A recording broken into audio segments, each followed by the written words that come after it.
Le grand JT de l'éducation vous est présenté par Microsoft.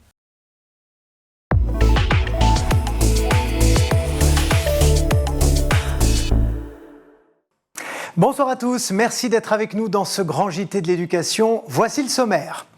La rénovation des bâtiments scolaires est toujours au cœur des préoccupations. Des milliers d'enfants et d'enseignants continuent de travailler dans des conditions inquiétantes entre amiante, moisissures et passoires énergétiques. Mais une loi vient d'être adoptée pour soutenir les communes. On en parle avec nos invités. Les petits mythos, rien à voir avec les mensonges que nous racontent régulièrement nos enfants. Il s'agit d'un nouveau magazine autour de la mythologie qui vient de voir le jour. Sa directrice éditoriale sera avec nous, ce sera notre bon point. Et puis dans sa chronique Vue sur les réseaux, Guillaume Buand va nous parler de ces familles qui se mobilisent contre les dérives de TikTok. Guillaume, qu'on retrouve tout de suite pour l'actu en bref.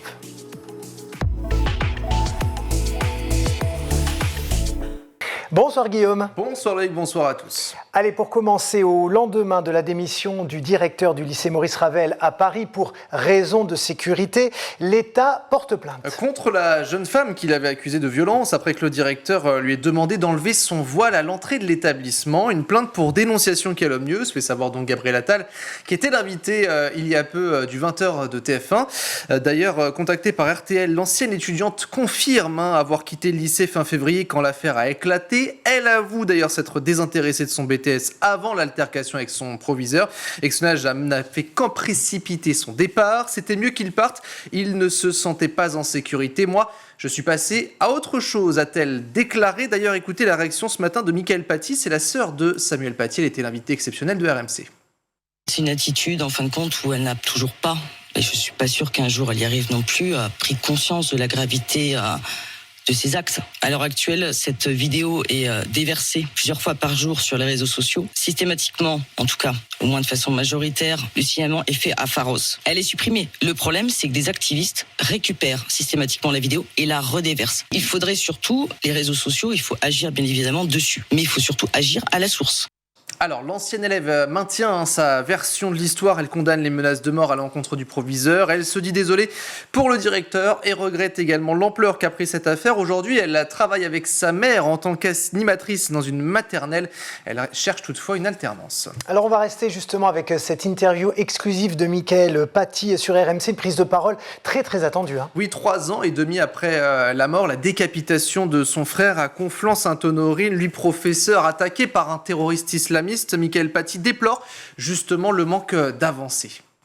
Depuis 3 ans et demi, le peu de progrès, le peu de prise de conscience de ce qui avait pu arriver à mon frère me pousse effectivement à être de plus en plus proactive pour effectivement qu'il y ait un sursaut quelque part de l'État, de prendre la mesure corrective pour que de pareilles choses ne puissent plus arriver. Il y a eu une amélioration qui est visible, puisque depuis l'attentat de mon frère, il y a eu beaucoup de professeurs, de principales, de proviseurs qui ont eu leur vie mis en danger. Il y a eu une réaction effectivement assez rapide de mettre en sécurité le personnel qui est menacé. Mickaëlle Paty qui a d'ailleurs déposé un recours administratif pour que l'État reconnaisse la responsabilité dans la mort de son frère. Écoutez. Ils ont un délai de 2 mois pour nous répondre. Et hier, j'ai eu effectivement quelqu'un de Matignon qui m'a conforté dans le fait qu'ils allaient étudier cette lettre et que j'aurais une réponse. C'est pas une fin en soi, le jugement d'une responsabilité de l'État. Globalement, on attend un comportement proactif. Une réaction, c'est-à-dire d'étudier ce qui a pu arriver, toutes les failles qui ont mené à cet attentat au sein de tous les ministères qui sont incriminés pour effectivement mettre en place des mesures correctives et pas uniquement faire des faits d'annonce qui sont lancés où on a l'impression qu'il va rien se passer derrière. À l'heure actuelle, on a besoin de reprendre confiance en notre État. Sa sœur qui estime au passage que son frère aurait dû être protégé après avoir été menacé, notamment sur les réseaux sociaux. Moi, je le qualifierais plus comme un comportement attentiste, comme s'il y avait un temps de latence où on attend de voir si effectivement il va y avoir acte. Il était totalement évident qu'il aurait dû être mis en retrait et qu'il aurait dû bénéficier d'une protection. Les éléments étaient requis pour qu'il puisse bénéficier de 2 officiers de protection. Enfin, pour terminer sur ce sujet, les professeurs connaissaient le mensonge de la jeune fille qui avait fait une vidéo sur les réseaux sociaux. 3 profs se sont d'ailleurs désolidarisés, ce que déplore sa sœur. Ce que j'ai remarqué, dans le corps enseignant, il y a un certain manque de corporatisme. Alors effectivement, c'est un peu un paradoxe par rapport à leur profession, où ils se retrouvent seuls face à leur classe et que finalement, ils ne travaillent pas en équipe. Mais je pense que même sans ça, il y aurait dû y avoir un comportement confraternel. Et on vous en parlait hier, on vous en a parlé avant-hier et même depuis la semaine dernière. Les cyberattaques, ça continue évidemment encore hier d'ailleurs. Et 2 nouvelles enquêtes sont ouvertes. L'une concerne notamment les messages qui ont été envoyés via les espaces numériques de travail au Collège d'Île-de-France. Et puis l'autre a vocation à centraliser justement toutes ces enquêtes. Les investigations, elles sont menées par la brigade de lutte contre la cybercriminalité. La ville de Paris va également porter plainte. D'ailleurs, notez qu'un jeune homme de 19 ans a été interpellé. C'est à Malakoff, dans les Hauts-de-Seine. Il est soupçonné d'être à l'origine de plusieurs messages de menaces envoyés justement sur les ENT, avec également l'envoi d'une vidéo donc de décapitation. Il aurait d'ailleurs reconnu les faits. Et on reste toujours sur Internet avec le cyberharcèlement maintenant. En région parisienne, à Évry-sur-Seine, un chef d'établissement est victime donc de cyberharcèlement et de menaces de mort. Et tout est parti une nouvelle fois d'une vidéo postée sur les réseaux sociaux au printemps dernier. Une jeune fille qui explique avoir été victime d'une forme de harcèlement et qui aboutit à son exclusion. Le tout parce qu'elle a, selon ses mots, refusé de retirer ses vêtements islamiques. Dans cette vidéo, elle cible aussi sa proviseure dans des termes injurieux. La publication devient virale, suscite une vague de haine donc en ligne. Cet élève ainsi que 2 autres prévenus seront jugés d'ailleurs devant le tribunal correctionnel de Paris. Ce sera le 31 mai prochain pour cyberharcèlement et menaces de mort à l'encontre d'une personne chargée de mission publique.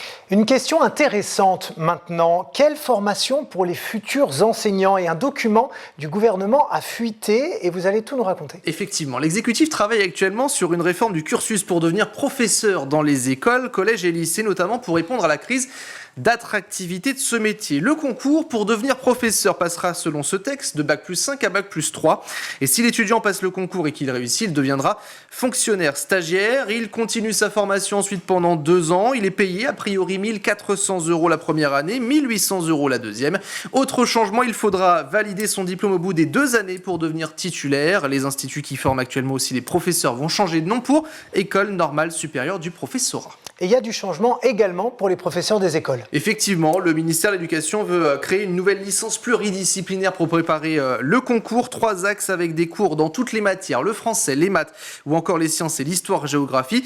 Il y aura aussi des enseignements pédagogiques pour savoir faire comment progresser les élèves, des modules aussi sur les valeurs de la République. Et enfin, cette licence comprendrait un temps de stage. Notez que les arbitrages seront donnés par le président de la République. Lui-même, ce sera mon cher Loïc, très prochainement. Merci beaucoup Guillaume et à tout à l'heure. On va vous retrouver pour évoquer ces familles qui portent plainte contre TikTok, accusées de favoriser le cyberharcèlement et l'anxiété des enfants et des adolescents. Mais juste avant, notre question du jour. Comment rénover rapidement les milliers d'établissements scolaires qui mettent en danger la santé des élèves comme des enseignants partout en France? Avec quels moyens et surtout avec quelle vision à long terme? On va en parler avec nos invités. Il est évidemment urgent de rénover les bâtiments scolaires. Déjà pour des raisons énergétiques, certains sont très mal isolés et coûtent très cher aux communes, mais aussi parce que des milliers d'enfants et d'enseignants travaillent encore au quotidien dans des classes qui contiennent de l'amiante, dont les murs sont recouverts de moisissures, avec des risques évidemment très concrets pour leur santé. Mais la bonne nouvelle, c'est que les choses vont s'accélérer dans les prochains mois, puisqu'une loi sur la transition énergétique des bâtiments scolaires a été adoptée le 19 mars dernier. Une loi portée par notre invitée qui nous attend en Skype, Nadège Havet. Bonsoir. Bonsoir. Sénatrice du Finistère et notamment vice-présidente de la Commission de l'aménagement du territoire et du développement durable au Sénat. Et avec nous en plateau, Vincent Lousteau. Bonsoir. Bonsoir. Secrétaire fédéral du SGEN CFDT en charge de la sécurité et des conditions de travail. Alors Nadège Havet, on va commencer avec vous bien sûr puisque vous êtes l'autrice de cette loi et en plus vous avez rédigé un rapport sur la rénovation du bâti scolaire à l'épreuve de la transition écologique. C'est en 2023. Est-ce qu'on peut dresser déjà un bilan, une espèce de cartographie de ce qui se passe sur le terrain? Est-ce qu'on est dans une situation d'urgence au point où on l'imagine? Alors, le plus gros problème a été de ne pas avoir de données chiffrées sur l'ensemble du territoire et de ne pas avoir justement la possibilité de faire un bilan très précis de l'état des lieux à la fois des écoles, des collèges et des lycées, puisque c'est de manière éparse en fait. Vous avez des communes qui font des actions, les départements pour les collèges, et puis les régions pour les lycées. Certains départements ou certaines régions ont des plans pluriannuels d'investissement qui sont effectivement déjà mis en place. C'est plus compliqué en fait d'avoir un état des lieux sur les communes et sur les écoles primaires et maternelles. Et ce que vous avez constaté quand vous avez fait vos investigations, c'est qu'il y avait vraiment péril en la demeure ?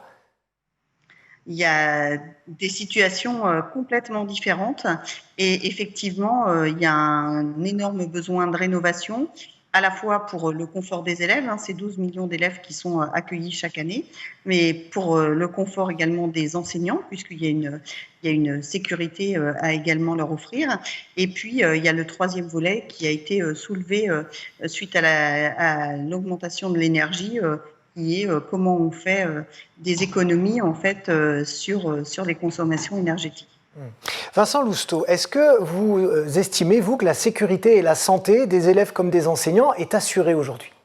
Non, pas sur cette question en tout cas. Et je voudrais aussi rectifier une petite chose que vous avez dit. Vous parlez des élèves, des enseignants, mais dans les écoles, il y a d'autres personnels qui travaillent et qui sont tout aussi exposés. Je pense notamment aux AESH et au personnel des collectivités territoriales. La CFDT syndique tous les personnels, donc nous sommes attentifs à leur situation aussi. Et non, on est vraiment sur l'amiante, sur un scandale d'État.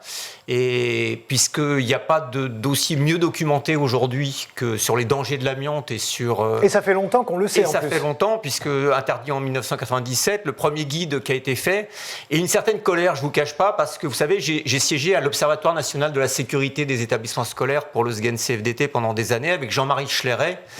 Et cet observatoire a été supprimé par le gouvernement en 2020 à la demande d'Édouard Philippe et du ministère de l'Éducation nationale.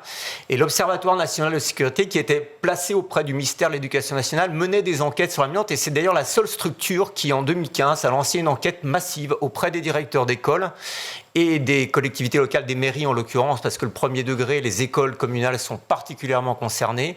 Et les seules données aujourd'hui qu'on a eues jusque-là sur les réponses et qui ont fait état de la dégradation, c'était celle-là. Et malgré tout, cet observatoire dans lequel on travaillait, nous, organisations syndicales, en partenariat avec des experts et des membres de la DGESCO, a été supprimé. Et aujourd'hui, on est sur une situation extrêmement grave, comme l'a révélé le documentaire Vert d'orage sur la situation de l'amiante dans les écoles. Nadège avait justement sur la suppression de cet observatoire, on est effectivement sur une décision qui peut être difficile à comprendre au vu de tout ce que vous avez soulevé, notamment par votre proposition de loi et vos rapports. Tout à fait. En fait, la difficulté, c'est vraiment pas d'état des lieux. C'est aussi lié au fait que chaque collectivité a en charge en fait une typologie d'école. Donc ça a été extrêmement compliqué de pouvoir. On peut chiffrer en fait en termes de mètres carrés le montant de la rénovation qu'il faudrait faire, mais on peut pas dire qu'en Bretagne ou dans le Nord il y a tant d'écoles à rénover ou tant de lycées. Ou quand je parle école, c'est autant lycée et collège, et de se dire il y en a tant qui ont été partiellement rénovés ou pas, puisque à certains moments on a aussi la politique du petit pas liée aux finances publiques. Mais qu'on soit clair, est-ce que c'est une volonté de cacher ce qu'il y a à faire, ou c'est parce qu'on n'a plus d'argent, on n'a plus le temps ? Soyons clairs, soyons concrets. Non, je pense qu'en fait, concrètement, il n'y a pas de remontée il est extrêmement compliqué d'avoir des remontées très précises, puisque les trois typologies de bâtiments dépendent de trois collectivités différentes. Et donc, il y a dans les appels d'offres et autres, c'est comment on demande aux collectivités de remonter un certain nombre de données. Et on voit que si on leur demande un certain nombre de choses, on fait aussi peser plus de demandes et de remontées statistiques, alors que pour les écoles communales, par exemple, là, on s'adresse à des plus petites communes et c'est plus compliqué. Ouais. Alors, sans rentrer dans tous les détails, est-ce que vous pouvez nous expliquer donc à quoi tient cette loi ? Qu'est-ce qu'il y a dedans ? Qu'est-ce que vous avez proposé ? En fait, cette loi, elle part du constat que parfois, une collectivité ne va pas s'engager à faire des travaux sur la totalité de la structure parce qu'il y a un problème de financement. Aujourd'hui, quand une commune doit faire une rénovation et qu'elle fait des appels à subvention, elle doit obligatoirement financer 20% du reste à charge. Cette loi, elle a pour but de faire que les financeurs prennent en compte la contribution en fait possible de la commune et donc elle lève le 20% de reste à charge qui peut être transformé en 10% de reste à charge et donc avoir des subventions plus importantes. C'est à la discrétion du préfet et c'est au vu de la situation en fait communale. Le but, c'est vraiment de pouvoir engager des vrais travaux et pas se dire bah tiens, là, on va faire uniquement les fenêtres ou uniquement l'isolation et peut-être qu'en 2 ou 3 ans, on fera autre chose. Vincent Lousteau, est-ce que cette loi vous paraît cohérente, assez complète, assez concrète ? Alors bien sûr, elle va tout à fait dans le bon sens, puisque je ne suis pas un spécialiste, mais le problème du financement, j'étais moi-même conseiller municipal d'une petite commune en Seine-et-Marne, et je sais que le financement de ces travaux est un coût extrêmement... Mais on parle de santé publique, encore une fois. On parle de santé publique à la fois des enfants, des personnels dont je parlais, donc il faut savoir quel choix on fait pour les collectivités. Et c'est vrai que la problématique, elle est concentrée aussi beaucoup dans le bâti scolaire du premier degré, des écoles communales, maternelles et élémentaires, parce que c'est d'abord 42 000 écoles, c'était l'immense majorité du bâti scolaire en termes de nombre, c'est le premier degré. Et comme le disait la sénatrice, ça concerne beaucoup de petites communes dont les moyens sont limités financièrement. Et qui ont en plus les établissements les plus anciens, souvent. Qui ont les plus anciens, construits avant 1997, même s'il faut parfois un petit peu élargir à 98-99, parce qu'il y a eu parfois de l'amiante qui a circulé encore un petit peu après. Mais effectivement, pour ces petites communes, déjà, le DTA, la mise à jour du document technique amiante, qui est un document de recensement de l'amiante, qui est la première chose à faire. La première chose à faire quand on a un soupçon dans un bâtiment, c'est de vérifier la présence d'un DTA, de voir s'il existe, et surtout s'il a été mis à jour car la réglementation a évolué. Pour ces communes, ce sont des coûts importants, les mises à jour aussi sont importantes, et il peut y avoir une forme d'inertie aussi, d'inquiétude à pouvoir prendre en charge ces coûts-là. Mais de quoi parle-t-on derrière ? On parle quand même de 1000 à 1500 morts par an, de 2000 cancers, de 100 000 morts d'ici 2050, et d'un certain nombre de cancers, on l'a prouvé médicalement, ça a été établi, les liens par exemple avec le cancer du larynx ou le cancer de l'ovaire ont été établis médicalement, mais d'autres cancers comme le cancer colorectal sont soupçonnés aussi peuvent être liés à l'amiante. Donc on a vraiment une question sanitaire extrêmement grave aujourd'hui, et moi je ne comprends pas la forme d'inertie qu'on a, et donc on ne peut que saluer effectivement cette loi qui va permettre de bouger par rapport aux écoles. Parce qu'il y a quelque chose d'important aussi, c'est que même si on sait qu'il y a de l'amiante dans un établissement, on ne peut pas non plus sortir son enfant jusqu'à ce qu'il n'y en ait plus. Les enseignants ne peuvent pas dire moi j'arrête de travailler jusqu'à ce qu'ils aient fait les travaux. Donc on est obligé malgré tout de continuer la vie comme si de rien n'était, alors même qu'on sait qu'il y a le risque. Il y a une inertie aussi par rapport à ça. On ne peut pas tout arrêter en disant maintenant vous m'enlevez toute l'amiante sinon je ne reviens plus. Alors, il y a une inertie aussi parce que longtemps, vous savez qu'il y a 3 catégories d'amiante, A, B et C.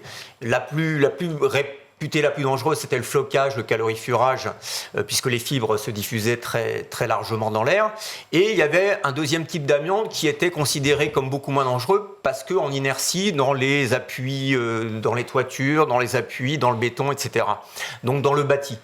Et ce qu'on découvre quand même 20 ans après, c'est que finalement cette deuxième catégorie d'amiante se diffuse, se dégrade et se diffuse. Et quand je vous parlais de mise à jour des DTA, ce qui a été identifiés comme relativement des matériaux qui étaient en bon état en 1997 ne le sont plus 20 ans après, et donc libèrent des fibres d'amiante. Et là encore, je renvoie au documentaire qui a été fait par Vert de Hage, où des études ont été faites dans un certain nombre d'écoles, et ont énormément surpris le monde médical et les questions les structures qui s'intéressent à cette question d'amiante, parce que les taux de prélèvement de fibres amiante étaient jusqu'à 900 fois supérieurs à ce qu'on pouvait attendre de cette amiante dit en inertie dans du bâti. Là où je voulais en venir, c'est est-ce que vous dites aux enseignants qui nous regardent par exemple, arrêtez le travail jusqu'à ce que quelque chose soit fait ? Alors là, on rentre dans la réglementation et déjà, l'employeur c'est pas l'enseignant, c'est l'employeur a une obligation du Code du travail de veiller à la santé et à la sécurité de ses agents. Donc c'est à l'employeur de prendre les mesures quand on lui signale un danger pour ses agents. Les agents, ils peuvent aller jusqu'au droit de retrait. Le droit de retrait, c'est la possibilité, alors même s'il s'agit d'un danger grave imminent, il est reconnu aussi pour un certain nombre de maladies, le droit de retrait. Mais la question du signalement est très importante, et là je renvoie encore à ce qu'on disait sur le diagnostic. Il faut absolument que les diagnostics soient faits pour que si jamais les mesures soient prises, donc bien sûr les mesures de désamiantage, et comme vous disiez, on ne peut pas peut-être du jour au lendemain retirer des classes entières, etc., mais on peut prendre un certain nombre de précautions en retirant les enfants et les personnels d'un certain nombre d'endroits en partie, en mettant du provisoire, etc. Donc l'important, c'est vraiment la connaissance de l'État. Ouais. Et puis... Oui, je voulais revenir à Nadège Havet pour essayer de comprendre justement comment vous allez faire pour mettre tout cela en marche concrètement, parce que je me mets à la place des petites communes qui ont vu arriver cette loi, qui ont dit « ouais, super, parfait, maintenant, si j'ai pas de sous, j'en aurai peut-être pas plus demain. Comment ça va se mettre en place? Est-ce que le préfet va considérer que mon établissement, ou enfin que les établissements de ma commune sont prioritaires ou non? Enfin, il y a tout un tas de choses qui restent peut-être un peu floues pour que ce soit vraiment réel et palpable. Alors, au-delà des finances, il y a un autre aspect. Plus la commune est petite, plus il est difficile en fait d'avoir accès à l'ingénierie. Là, il y a des choses qui se mettent effectivement en place par différents programmes actés et des conseillers en énergie, par exemple, qui aident à faire les diagnostics dont parlait votre invité sur le plateau. Et là, c'est vraiment avant même le financement qu'on puisse proposer aux collectivités un système d'ingénierie pour qu'elles puissent mettre en œuvre en fait ce qu'elles souhaiteraient mettre en œuvre. Après, sur le financement, parfois, on n'est pas sur des grosses sommes. Je siège à la commission qu'on appelle DETR, qui est la dotation d'équipement aux territoires ruraux, où j'ai vu un projet une fois qui était pour une toute petite commune. Elle avait besoin de 16 000 euros de subvention et la première proposition était de lui octroyer 11 000 euros. À 11 000 euros, elle ne pouvait pas faire son projet. Par contre, si on rajoutait les 5 000 euros, effectivement, on pouvait le faire. Donc, parfois, on n'est pas sur des énormes sommes, mais c'est vraiment le coup de pouce qu'il faut pouvoir donner pour qu'elle puisse financer. Il y a aussi un certain nombre de fonds qui ont été débloqués. On a parlé, aujourd'hui, il y a le fonds vert qui a 2 ou 3 ans, mais qui est effectivement, il y a un fléchage de 500 millions d'euros cette année uniquement pour des écoles, et chaque département pour les communes donne aussi un certain nombre de priorités via la dotation aux équipements aux territoires ruraux, et donc chaque année ils donnent des priorités sur tel ou tel bâtiment. Et vous voyez, cette année, dans le Finistère, les écoles en faisaient partie, et donc les préfets mettent très souvent les bâtiments scolaires en priorité 1 pour qu'on puisse lever le maximum de financement pour pouvoir aider les communes dans ce domaine. Alors, il y a des sénateurs communistes qui ont essayé d'aller un peu plus loin. Ils ont déposé un amendement qui prévoyait que le préfet puisse choisir d'exonérer totalement les collectivités de toute participation au financement d'un projet de rénovation, je cite, dès lors que les coûts sont disproportionnés au regard des moyens de la collectivité. Pourquoi cet amendement n'est pas passé alors que on ne peut pas nier qu'il y a un certain bon sens quand même là-dedans? Tout à fait. Après, c'est un échange avec le rapporteur, et le rapporteur souhaitait également qu'on puisse vérifier, et que donc le préfet puisse vérifier que tous les leviers de financement avaient bien été activés par la collectivité. C'est-à-dire que si par exemple, elle a des impôts qui sont très bas et refuse d'augmenter peut-être des impôts à un moment ou à un autre, le préfet peut se poser la question de savoir si oui ou non elle a bien levé tous les moyens de financement qu'elle pouvait avoir. Donc le rapporteur au Sénat trouvait important de pouvoir laisser tout de même un pourcentage qui était vraiment un pourcentage que la collectivité devait financer. Vincent Lousteau, on est d'accord, ça va dans le bon sens, il y a des bonnes idées bien sûr, mais j'ai l'impression, d'un point de vue extérieur, que ça peut être un tout petit peu compliqué quand même pour les communes et les chefs d'établissement. Est-ce que vous partagez mon inquiétude sur le côté effectif de la chose ? Alors, l'opérationnalité effective de la chose, en tant que représentant du personnel, oui, c'est vrai qu'on la laisse aux opérateurs, aux employeurs et aux propriétaires, aux collectivités propriétaires. Nous, ce qui nous importe, c'est la santé des personnels que nous représentons syndicalement.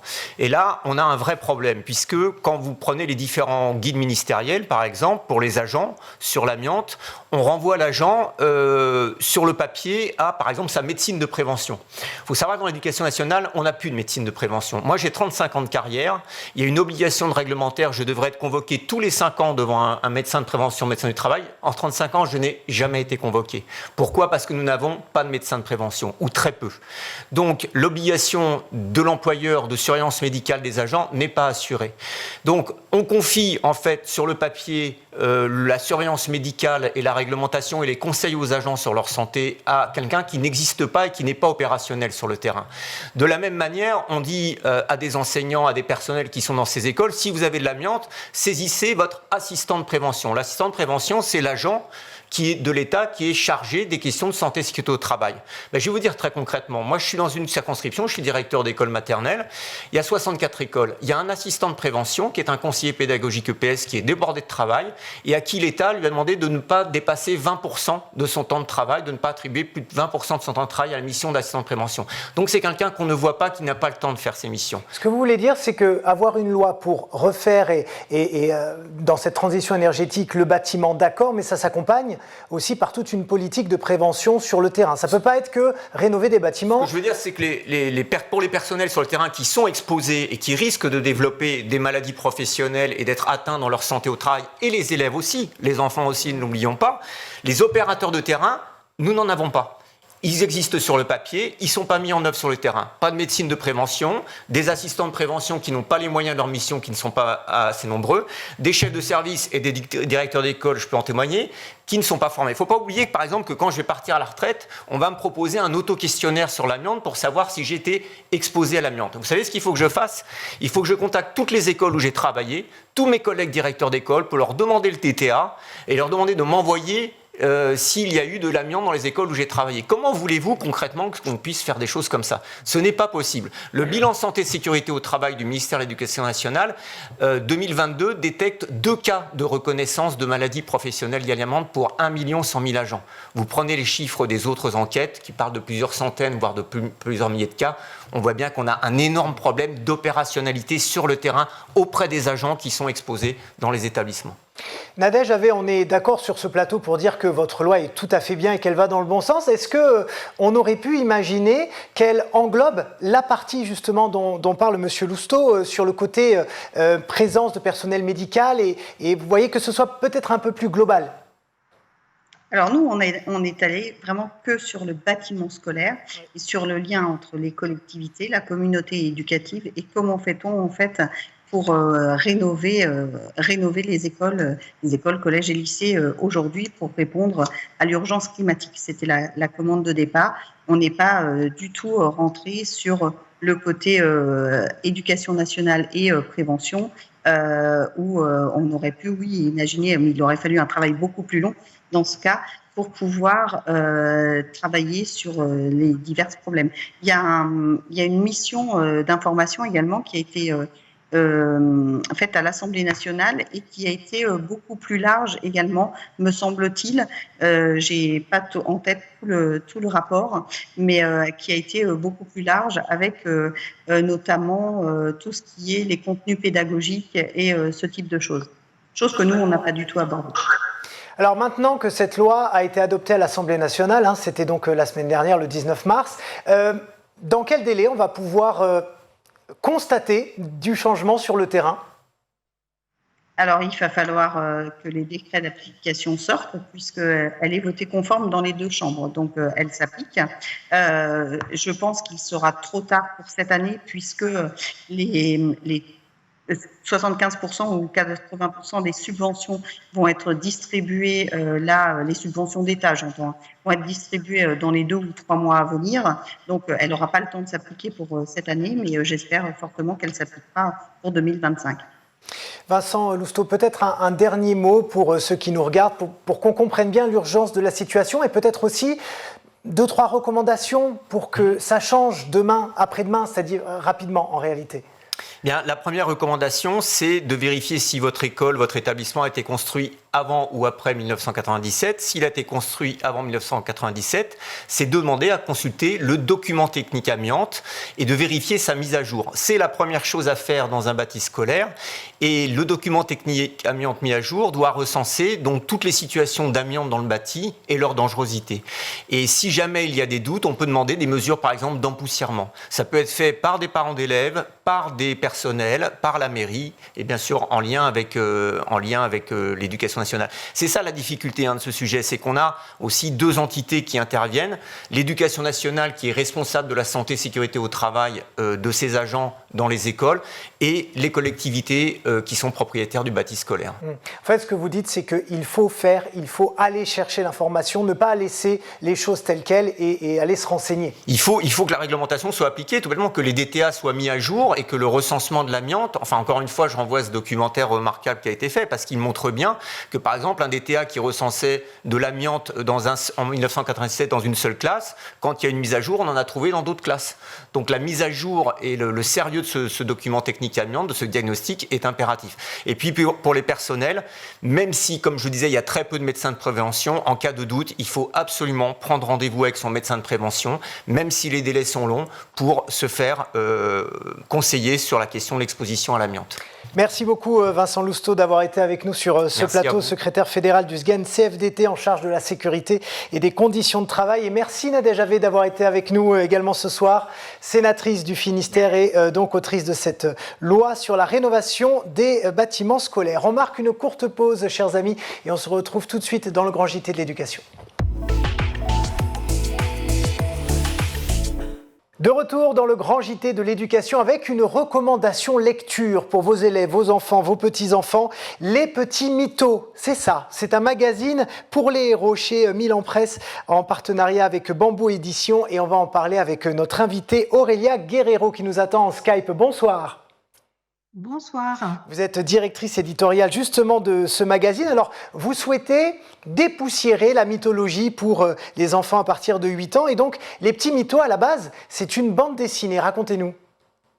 Oui, absolument. Nous sommes partenaires dans cette aventure avec les éditions Bambou, avec lesquelles nous avons l'habitude de travailler, puisque nous produisons aussi le magazine Les Sisters, qui est un grand succès auprès des jeunes filles et aussi des garçons de 8 à 12 ans aussi.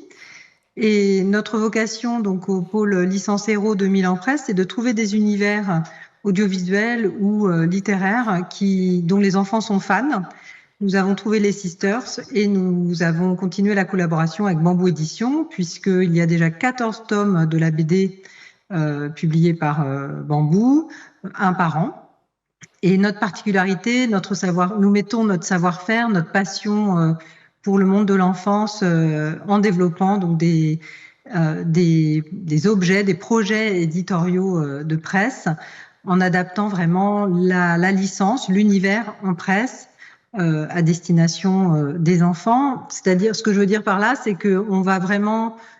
c'est pas un pur magazine de jeux avec des jeux autour des petits mythos, c'est un magazine éditorial très riche où l'enfant va se promener, va évoluer dans un univers apprenant la mythologie et ludique aussi, mais il va aussi rencontrer un récit, par exemple. Une des forces de ce magazine, c'est le récit dont tu es le héros. C'est vraiment un point d'orgue, puisque le pitch de la BD des Petits Mythos, c'est que le lecteur se retrouve découvre la jeunesse des dieux avant qu'ils soient dieux, et donc ils font les 400 coups, ils font plein de bêtises.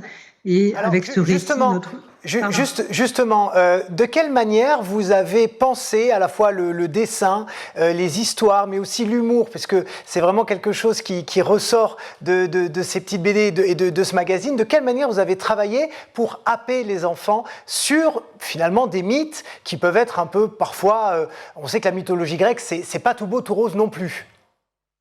C'est vrai. Alors c'est aussi un formidable répertoire d'histoires et qui sont quelquefois édifiantes, réconfortantes. Et là, comme je vous disais, le pitch de la BD initiale, c'est vraiment les dieux sont des enfants, donc ils ne maîtrisent pas leur pouvoir. Donc le levier humoristique, il est vraiment là, c'est qu'ils font plein de bêtises, ils se chamaillent comme dans une cour de récré. Et donc à partir de ça, nous on a tiré les fils de cet humour qui est déjà dans la BD. Et on l'a incarné dans différentes rubriques, donc le récit notamment, dont l'enfant va être le héros. On lui demande il a des choix multiples et il va lui-même se vivre comme un héros, puisqu'il va décider de l'histoire comment l'histoire va avancer.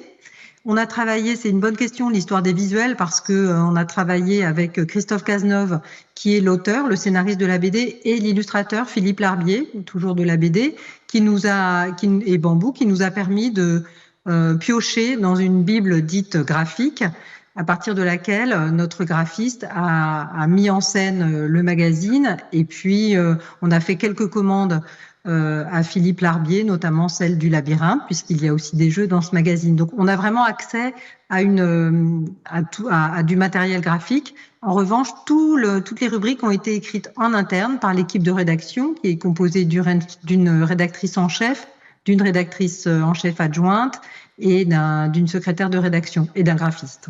Alors, qu'est-ce qu'on va trouver très précisément dans ce magazine? Il n'y a pas que des BD, justement. Il y a aussi des jeux, des quiz. Il y a plein de choses pour passer un bon moment pour les enfants. Alors, est-ce que vous pouvez nous décrire un petit peu ce qu'on va trouver dedans? Oui, alors donc le récit dont tu es le héros, je ne reviens pas dessus, j'en ai déjà parlé pas mal.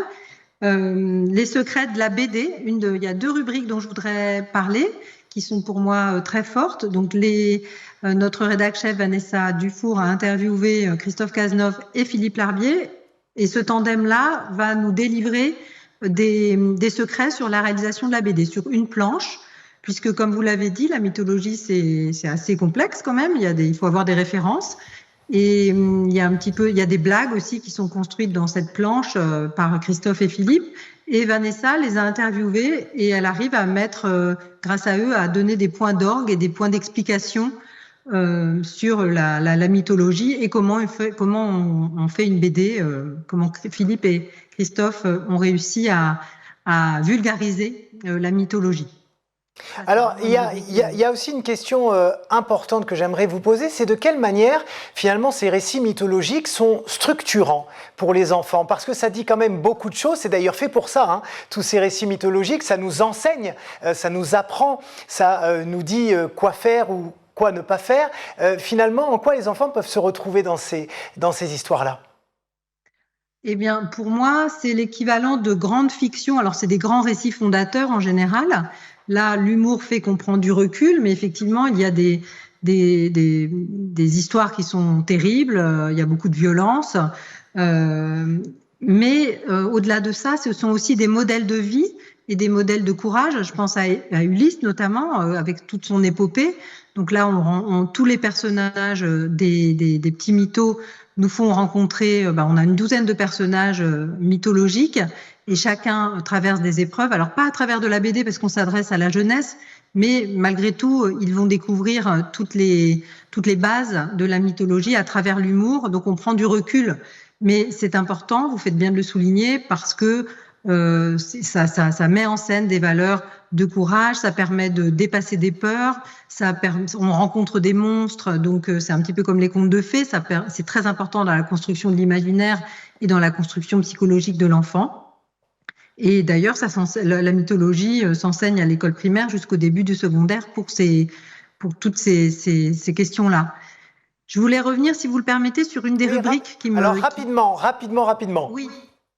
Le dernier focus que je voulais faire, c'était sur la Mytho Académie, qui est présentée par l'incontournable Nikos Salagas, parce que vous savez qu'en presse jeunesse, en presse tout court, on a à cœur d'être en lien avec notre lectorat, et donc c'est une différence par rapport à l'édition, à la BD, et on a donc une rubrique courrier des lecteurs, et on a accentué ce partage avec le lecteur, avec cette rubrique de la Mytho Académie, qui permet un vote en ligne sur le site Milan, où on demande au lecteur de voter pour le dieu qu'il préfère, donc en l'occurrence Ulysse, Hercule ou Totor.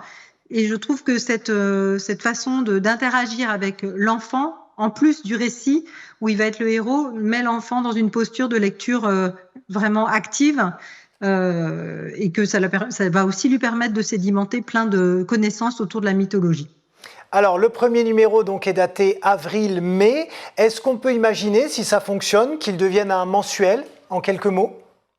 Alors, pour l'instant, ça va être un trimestriel. Donc, le prochain numéro sera en juillet. Et en fonction des résultats, effectivement, peut-être, et de l'engouement des lecteurs, on espère le passer en bimestriel, peut-être, pour commencer. C'est ce qui est arrivé avec la folle aventure des Sisters. On a commencé en trimestriel. Maintenant, nous sommes en bimestriel avec 2 hors-séries par an. Donc pourquoi pas, c'est le meilleur que je souhaite à ce magazine qui parle vraiment aux enfants de la mythologie à hauteur d'enfant.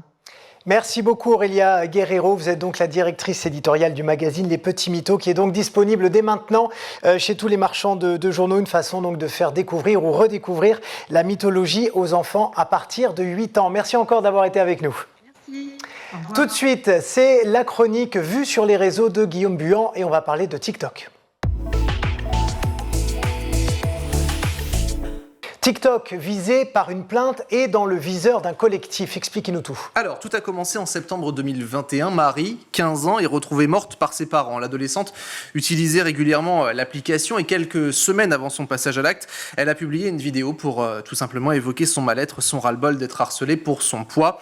Le 8 septembre dernier, et c'est une première en France d'ailleurs, ses parents ont porté plainte au pénal contre l'application chinoise pour provocation au suicide, non-assistance à personne en péril et propagande ou publicité des moyens de se donner la mort. Et aujourd'hui, il y a un collectif qui s'appelle Algos Victima qui souhaite une mobilisation d'ampleur contre TikTok. Alors, Algos pour algorithme, mais c'est également la déesse grecque de la peine et de la souffrance. Ceux qui vivent notamment certains jeunes addicts à TikTok, victimes tout simplement car c'est le premier des ADN de ce collectif, réparer les victimes. La genèse de ce collectif nous est racontée par Maître Laure Boutron-Marmion, qui est l'avocate de la famille de Marie et la fondatrice également de ce collectif. À la suite de cette démarche-là, de nombreux parents sont venus à nous pour nous expliquer leur histoire. C'est toujours la même problématique qui est mise en place et donc a germé cette idée de collectif pour finalement réunir et rassembler toutes ces familles, leur donner aussi plus de force et de courage qu'elles retrouveront dans le groupe pour d'abord une première ambition et un premier combat, porter un recours collectif contre TikTok devant la justice civile. Alors, ces algorithmes, vous le savez Loïc, ils analysent, ils décortiquent ce que nous faisons sur les réseaux sociaux, sur ces plateformes, ce que dénonce justement Maître Boutron-Marmion. Je n'ai rien en soi contre la mécanique de l'algorithme. Ce que je dénonce, c'est que à partir du moment où il n'y a pas les garde-fous suffisants qui sont mis sur cet algorithme, eh bien, on peut venir à un engrenage absolument incontrôlable de contenus horribles, anxiogènes et tout ce que vous voulez, qui, face à des utilisateurs qui plus est mineurs, les fragilisent et entraînent une souffrance mentale qui parfois conduit au suicide. Voilà, ça c'est le constat, mais quel est, on peut refaire si vous voulez. Parce que vous étiez sur... Pardon, ouais. Vous me dites. On reprend. 3, 2... Ok, ça c'est le constat, mais quel est l'objectif de ce collectif ? C'est de rassembler des familles qui ont peut-être vécu des drames, qui voient leurs enfants accros également aux réseaux sociaux. À terme, vraiment porter un recours collectif contre TikTok devant la justice civile française. Car selon l'avocate, il y a plusieurs intérêts à faire cela. Le premier des intérêts, ce sera évidemment de solliciter une réparation indemnitaire. Un deuxième intérêt, c'est de demander par injonction que la plateforme TikTok bouge dans sa logique d'application et telle qu'il est configuré aujourd'hui pour les utilisateurs mineurs français. Et puis, troisième intérêt, c'est que qui dit justice civile dit date d'audience et donc forcer un débat contradictoire avec les représentants de TikTok qui seront contraints de solliciter le recours à un avocat qui devra donc du coup aussi bâtir un argumentaire adverse, etc. Et que tout ce débat contradictoire fera avancer le débat public. Et lors de ces rencontres justement avec ces parents, il y a plusieurs demandes qui émanent de ces derniers. Je vous propose d'écouter justement les recommandations et les demandes de ces parents. Que peut-on faire pour que ça s'arrête et que pour que ce que nous, on vit ne soit pas vain et que cela puisse aussi servir à ce que l'avenir soit autre pour les autres utilisateurs. Donc c'est vrai, il y a quand même vraiment cette envie-là d'agir de façon double, on va dire, agir pour leurs enfants, évidemment, et pour obtenir les réparations à la hauteur de ce qu'ils vivent, mais également pour que les choses changent. À Maître Boutron-Marmion, donc, qui a accepté de répondre à nos questions. À l'heure actuelle, à l'heure où on se parle, il n'y a qu'une seule plainte qui a été déposée contre TikTok, celle des parents de Marie avec donc cette avocate, et non plusieurs comme on a pu lire dernièrement. L'objectif de ce collectif, qui a le soutien d'une association également, Lève les yeux, c'est d'avoir des familles qui vont donc venir témoigner. Concrètement, plus on est fort. Pour l'instant, d'ailleurs, il n'y a pas encore de site internet, mais grand engouement justement pour tout cela. Vous avez une adresse mail qui va s'afficher juste en bas pour pouvoir prendre contact avec eux. Justement, c'est contact@algosvictima.com si vous souhaitez contacter l'avocate, si vous souhaitez témoigner, si vous souhaitez participer à ce collectif et à ce projet. Merci beaucoup Guillaume pour toutes ces précisions. Tout de suite, on retrouve Malika Ménard dans Souvenirs d'écoliers. Cette semaine, son invité est l'artiste corse, au nom d'artiste donc très original, puisque c'est La Petite Culotte. Qu'est-ce qui fait que tout d'un coup ça cartonne pour toi? Comment tu l'analyses? C'est monté crescendo, hein, même si on a cette chanson qui a vraiment Explosé et qui d'un coup m'a fait prendre un gros step, mais moi ça n'a jamais arrêté de... Une fois que je suis parti de ce groupe-là, j'ai fait la Petite Culotte, le restaurant, et après, une fois que je suis rentré de mes voyages, j'ai recommencé à jouer, parce que j'avais besoin de travailler, etc. Et du premier petit concert jusqu'à maintenant, j'ai pas arrêté au départ, il y avait 20 personnes, 30, etc. Et avant la Gofa Lolita, je jouais déjà devant 400-500 personnes. Tu avais gardé le même pseudo sur scène, La Petite Culotte, comme au restaurant? Depuis toujours, combien de temps? Depuis toujours? Depuis le restaurant. Ok, d'accord. Et c'était en Corse principalement, parce que les gens ne m'appelaient pas sur le continent, ils ne me connaissaient pas. Mais je jouais, je gagnais déjà ma vie, je gagnais bien ma vie déjà. Et je jouais 60 fois par été, par saison.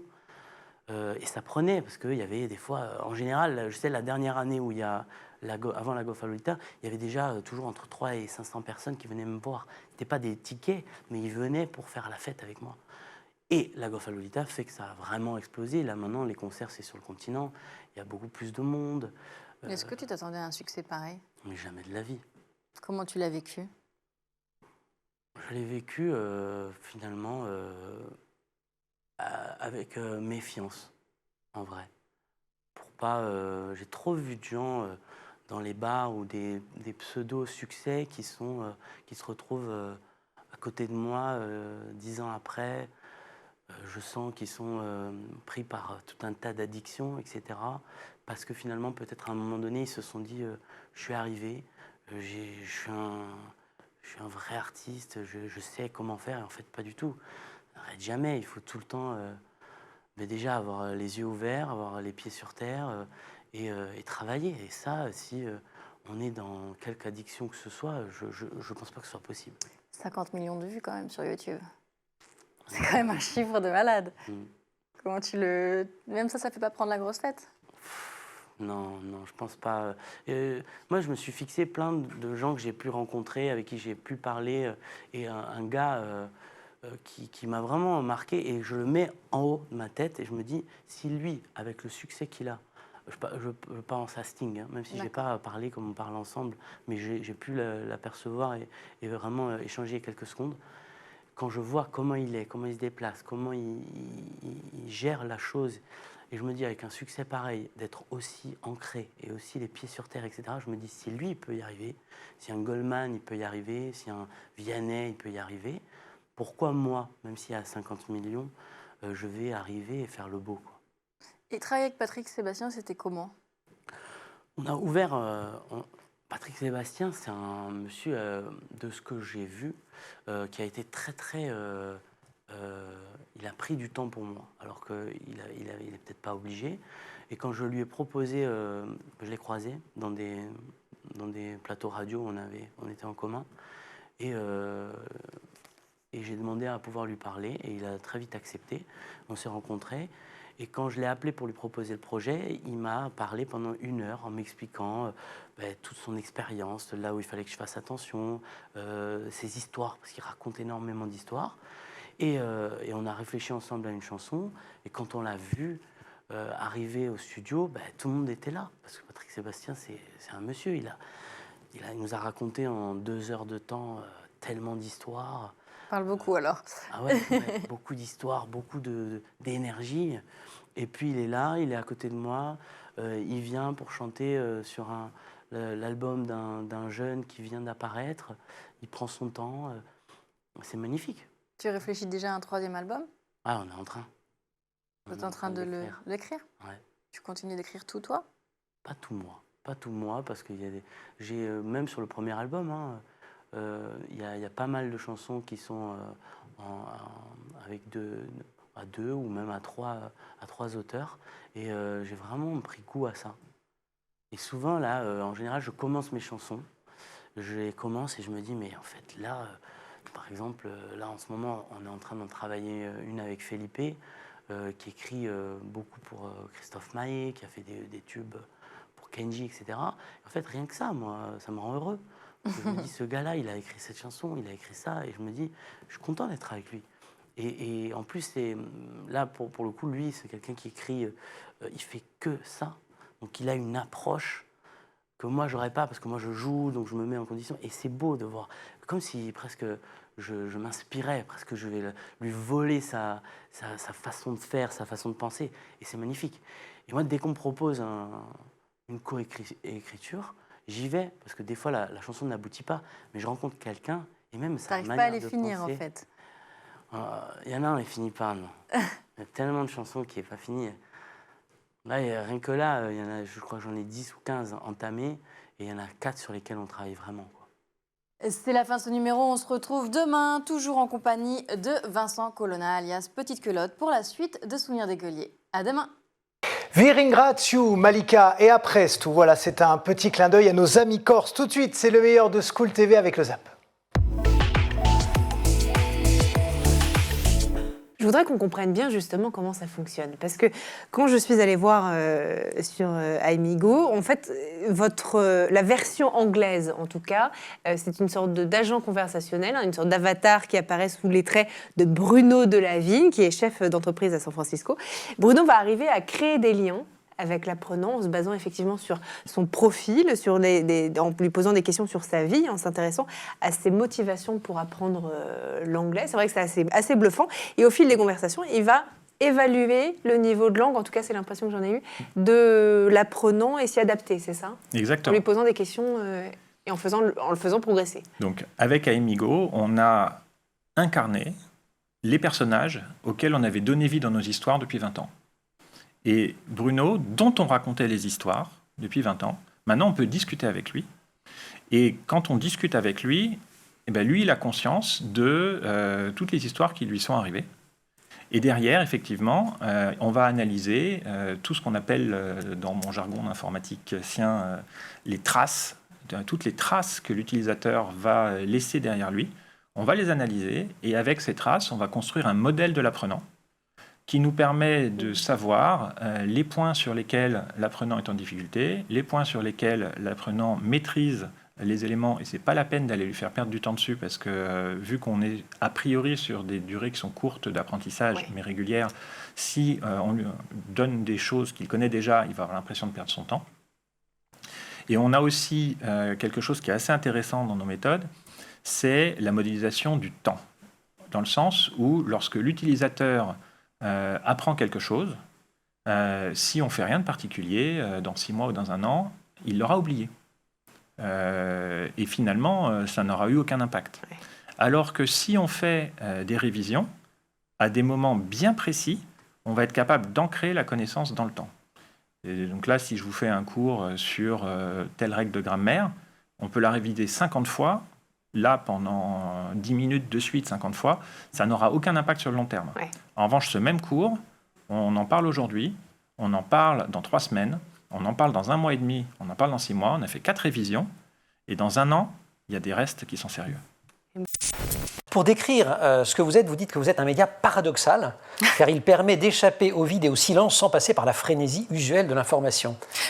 Ouais, ça c'est la force du podcast de manière générale. C'est-à-dire que c'est vrai qu'on est abreuvé en permanence d'images, on est dans une consommation extrêmement rapide de l'information, et le podcast, ça permet d'aller au fond des choses sur un temps extrêmement long. Moi j'ai coutume de dire que c'est un petit peu entre la littérature et les séries, ou entre le livre et la vidéo, au sens où ça nécessite un peu plus de concentration et d'engagement que la vidéo, qu'on a tendance parfois à consommer un petit peu sans faire attention, et notamment les vidéos en ligne, ça va s'ouvrir directement dans notre flux Facebook par exemple, et on en aura vu 400 à la fin de la journée, mais on ne saura plus bien ce qu'on a vu. Le livre, ça demande vraiment un engagement et une concentration très très forte.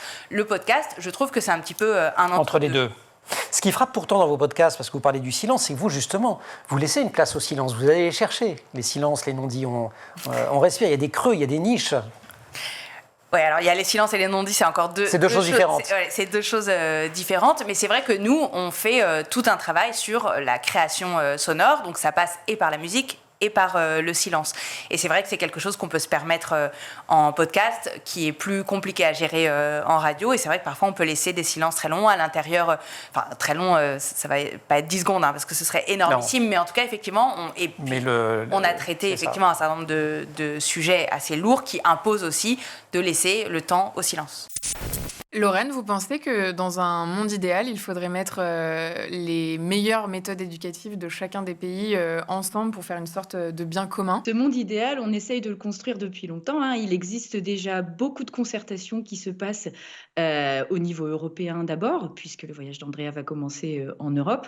C'est vrai que l'éducation n'était pas forcément à l'origine une compétence européenne, mais il y a beaucoup de dialogues et de réflexions qui se font. Il y a beaucoup d'outils qu'on utilise aujourd'hui qui sont communs et qui sont l'objet d'une réflexion commune, à commencer par le fameux dispositif sur les compétences clés, donc les programmes par compétences et beaucoup d'autres choses. Après, c'est vrai que beaucoup de ces réformes se sont arrêtées à la porte de la classe, j'ai envie de dire, et la manière dont les enseignants s'approprient les différentes innovations, ça c'est un autre sujet et un sujet qui aujourd'hui n'est pas forcément toujours porté, mais en même temps, est-ce qu'il n'y a pas un paradoxe aussi à demander à nos enseignants d'innover, cette espèce d'injonction d'innovation? C'est vrai que pendant longtemps, j'ai retrouvé un dictionnaire de l'Académie française de 1740 qui indiquait que les novateurs étaient dangereux, que innover, il fallait surtout pas, parce que ça remettait en cause l'ordre établi. Et depuis les années 60, à l'inverse, dans notre pays comme dans beaucoup d'autres, on enjoint nos enseignants à innover. Mais du coup, il y a un paradoxe à cette obligation d'innover. Et moi, je fais partie de ceux qui pensent que c'est évidemment depuis la base, depuis le corps enseignant lui-même, que cet élan d'innovation peut venir et qu'il y a beaucoup de possibilités et de promesses dans le fait que les enseignants innovent par eux-mêmes et communiquent entre eux. On dit souvent qu'il faut pratiquer surtout à l'oral et ensuite à l'écrit. Qu'est-ce que vous en pensez ? Est-ce qu'une langue, elle est d'abord faite pour être parlée ? Vous êtes plutôt concentré sur l'écrit avec Amigo. Oui, alors, la langue, je pense qu'elle peut servir à plein d'endroits différents. Aujourd'hui, rien que de comprendre l'écrit, ça ouvre des perspectives énormes. On peut aller sur Internet, on peut lire un nombre de ressources phénoménales. Pour ça, il n'y a pas besoin de comprendre l'oral, il n'y a pas besoin de s'exprimer, et ça apporte quand même énormément de valeur ajoutée. En ce qui concerne les Français en particulier, mon sentiment, c'est qu'ils ont un assez bon niveau, notamment par rapport au reste du monde, mais ils sont très frustrés, et à partir du moment où c'est pas parfait, ils pensent qu'ils sont nuls. Il n'y a qu'à regarder sur plein de forums internationaux, quand il y a quelqu'un qui commence par dire « Excuse my English », 9 fois sur 10, c'est un Français qui commence par dire « Désolé, je ne vais pas parler parfaitement », alors que les autres ne parlent pas parfaitement non plus du tout. Mais il ne s'excuse pas. Mais le Français, lui, il a un sujet par rapport à ça. C'est dû à quoi, selon vous, d'ailleurs ? Alors là... Culture de l'excellence. Culture de l'excellence, oui, à la française. On peut en faire une émission. Je peux sortir des théories bizarres, mais elles sont étayées par rien, donc je ne suis pas sûr que ça ait beaucoup d'intérêt. En vrai, je ne sais pas. Mais c'est quand même quelque chose qui est constaté. À niveau équivalent, il y a des gens qui n'hésitent pas à parler, et c'est pas parfait, et ça permet de converser. Alors que les Français qui auraient tout à fait le même niveau vont se restreindre, vont se bloquer, vont pas parler. Ça va être un problème pour eux. D'ailleurs, c'est assez surprenant parce que dans la première génération de nos cours, avant qu'on fasse Amigo avec l'oral, On disait à nos clients, voilà, vous avez travaillé la compréhension écrite, la compréhension orale, le vocabulaire, la grammaire, mais vous n'allez pas progresser à l'oral parce qu'on ne fait pas travailler l'oral. Et on a eu beaucoup de retours clients qui nous ont dit, vous savez quoi ? En fait, j'ai progressé en oral parce que j'ai pris confiance en moi. Parce que le vocabulaire, il était là, et puis après, j'ai entendu toutes vos histoires, là, parce que dans nos histoires, il n'y a pas que des Anglais, des Américains. Hein. Il y a des Indiens qui parlent avec des accents indiens, il y a des Russes qui parlent avec des accents russes. C'est ce qui fait votre différence, d'ailleurs, par rapport aux autres solutions. C'est une des différences, peut-être. Mais en tout cas, on montre, certes, avec une grammaire et un vocabulaire qui sont corrects à chaque fois, mais on montre tout un tas d'accents. Et finalement, l'accent français, il n'est pas, même à couper au couteau, il n'est pas plus affreux que les autres. Ouais. Et donc, on a plein de clients qui nous ont dit, voilà, et en fait, je me suis débloqué à l'oral. On devine toujours un peu. On devine toujours un peu parce qu'en fait... Vous saviez, en fait. Alors, je ne savais pas, mais je ne savais pas, mais ça ne m'a pas surprise. Parce que, par exemple, j'avais passé des années à dire mais il ne s'est pas passé un truc dans la famille. Il se trouve que moi, mon père est ashkénaze, donc je pensais que c'était plutôt de ce côté-là et qu'il y avait des secrets autour de la Shoah. Voilà. Donc je savais, donc j'en avais beaucoup parlé à mon psy. Parce que dans beaucoup de familles, il y a un silence pesant là-dessus, ça a sauté les générations. Je vais faire la psychanalyse de mes parents ici, mais je pense qu'il y a un peu de silence qui se sont quand même trouvés dans leur histoire d'amour. Ouais. Et beaucoup de victimes d'inceste lisent beaucoup de textes sur la Shoah et disent que dans le rapport au silence et au mot, il y a quand même des choses... Bon, c'est pas du tout pour comparer, retrouve, mais... Ouais. C'était pas absurde comme questionnement de ma part. Mais c'était pas la bonne réponse. Et il se trouve que j'ai une grande sœur que j'interviewe aussi dans le documentaire, qui, elle, avait posé la question à ma mère explicitement et qui, quelques années plus tôt, lui avait dit « Qu'est-ce qui s'est passé avec ton père ?» Et ma mère lui avait répondu. Et moi, à un moment donné, j'avais dit à ma sœur « Est-ce que tu sais sur notre mère, sur maman, des choses que je ne sais pas ?» Elle m'avait dit « Oui, mais tu ne veux pas savoir. » Il se trouve que moi, j'ai... Tu ne veux pas ou tu ne peux pas ? Oui, mais tu ne veux pas savoir. Me pose... Oui, d'accord, tu ne veux pas savoir. Ok, je comprends. Et moi qui pose beaucoup de questions dans la vie, puis je ne suis pas devenue journaliste pour rien, je n'ai pas posé la question. Donc c'est bien qu'effectivement, je ne voulais pas savoir. Ouais. Alors que dans la vie, je déteste les secrets. Avant mes 26 ans, après mes 26 ans, enfin, je veux dire, j'ai vraiment développé un rapport au secret et au mensonge qui est assez épidermique. Et je n'ai pas posé la question à ma sœur, dont je suis aussi très proche. Donc, voilà, il y avait évidemment des éléments. Et par exemple, le psychanalyste Serge Tisseron raconte très bien dans un petit, je crois que c'est un petit que sais-je, ou sur les secrets de famille, qu'il y a toujours une manière dont les secrets suintent. Par un regard des parents, à un moment donné quand il y a un mot qui est... Et puis par ailleurs, moi je les connaissais, les parents de ma mère, on allait chez eux, je sentais bien que l'ambiance était pesante quand on allait là-bas. Je pensais que c'était pour d'autres raisons. Ouais, enfin ça suinte, il faut le voir que ça suinte. Mais c'est pour ça que je ne savais pas ce qui s'était passé. Ce que je savais, c'est que c'était douloureux d'aller là-bas. Est-ce que vous avez donné des cours à l'étranger ? Alors oui, on me l'a proposé pour se rendre compte réellement de ce que c'était que prendre une classe dans un autre pays. On m'a proposé, oui, d'assister des petits ateliers de français, de peinture, de ce qui se fera au moment même. Mais oui, c'est une initiative qu'on m'a gentiment proposée, à laquelle je pense que je prendrai part, évidemment, puisque l'observation, c'est chouette, mais pouvoir manipuler et échanger avec les élèves sur un temps d'apprentissage, c'est d'autant plus important. Vous avez échangé avec des élèves, avec des directeurs et des directrices, avec des professeurs, des ATSEM aussi ? Oui, bien évidemment. En fait, l'idée, c'est vraiment d'échanger avec tous les acteurs éducatifs. Et pour moi, les acteurs éducatifs ne se limitent pas seulement qu'aux personnes qui ont les diplômes de professeurs, d'ATSEM ou de directeurs, mais d'une part les enfants, mais aussi les parents, par exemple, ou toutes les personnes qui peuvent accompagner les enfants de près ou de loin, que ce soit des professionnels de santé, simplement, par exemple, des nourrices, des grands frères, des grandes sœurs, parce que finalement, de près ou de loin, on est tous concernés par l'école et on participe tous de notre façon à la scolarité de notre frère, de notre sœur, de notre fils ou de notre fille. Et pour moi, c'est très important d'avoir le point de vue de chacun. On pourra vous suivre comment ? Les réseaux sociaux ? Sur les réseaux sociaux, on a créé une page Écoliers de demain sur Instagram, Facebook et l'OASO. Et on va poster toutes nos aventures en temps et en heure. Et on est en train de créer également un site internet. Donc, au-delà de simplement partager nos aventures, on y partagera aussi toutes les découvertes. L'objectif, c'est pas de garder ces découvertes pour nous, pour moi-même, mais c'est vraiment pour aller partager avec toutes les personnes qui souhaiteraient s'en inspirer ou s'y intéresser de près ou de loin.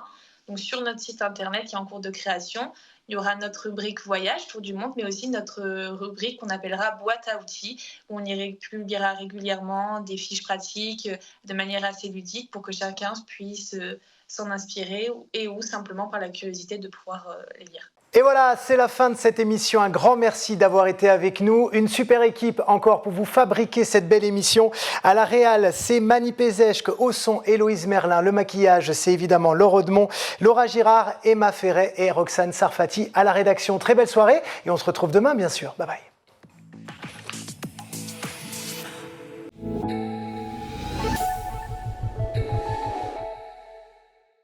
Vous avez regardé le Grand JT de l'éducation avec Microsoft.